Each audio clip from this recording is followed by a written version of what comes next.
Bit more breaking news to bring you. The Glazer family want from a sale.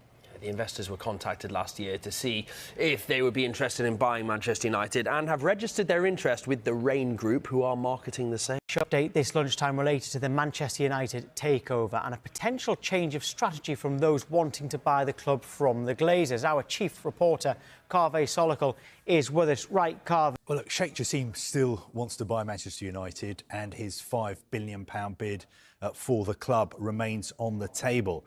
But sources close to the Qatari bid believe the process has stalled, and they're actually concerned that the Glazer family don't really want to sell Manchester United. Now, Sheikh Jassim has made 5 bids to buy the club. The last one, I think, went in 11 weeks ago on the 7th of June. That was worth around £5 billion, although that has never been confirmed. And that was a debt-free offer.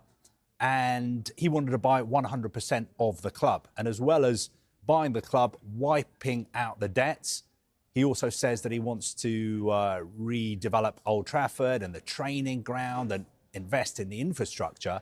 But he's waiting for an answer from the Glazers. And he still hasn't had that answer, but he remains interested in buying the club. Why is this taking so long? Why are the Glazers taking so long making a decision?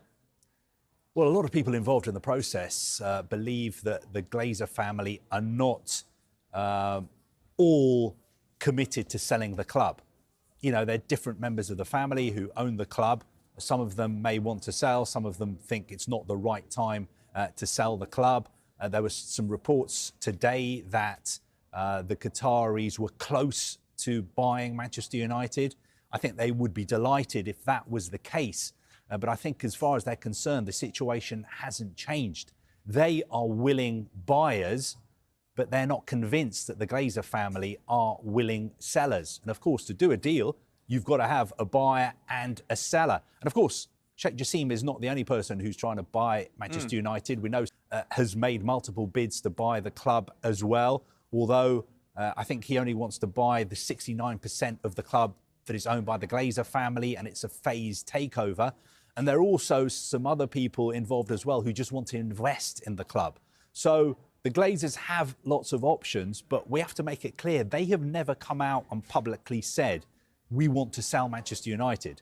Back in November, they said that they wanted to bring in new investment, and that could potentially lead to a sale as a range of options of things that could happen. Yeah. I mean, it looks like they want to strengthen both the right-back area. Breaking news, and it comes from Manchester United, who have reached an agreement in principle over a new 5-year contract. A deal is in the final stages of negotiation and set to be signed by the more lucrative offers from England and abroad to stay at Manchester United. Moves that I need to be seeing. That's what you wanted to hear. That's a big move, yeah, because that's a statement move. That's a statement signing.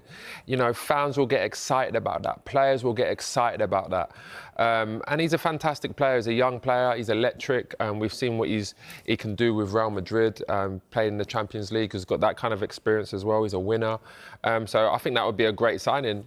To be honest, though, even him, you know, being one of the best wingers in the world, he's going to have to get used to the Premier League because it's a lot more physical than La Liga. But there's no doubt about it, he's one of the world's best.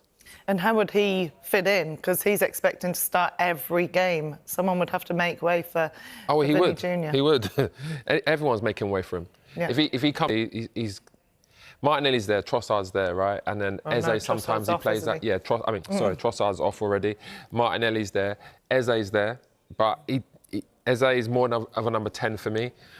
He can play in that wide area, but Vinny Jr. comes. I mean, he's going in everyone's team straight away. There's no question about that. And how would that help Gyökeres as well? It would help. It would help Gyökeres massively as well because he's going to be getting to the line. He's going to be putting balls in the box. But the most important thing, and I said this from the beginning, Arsenal have been lopsided for years.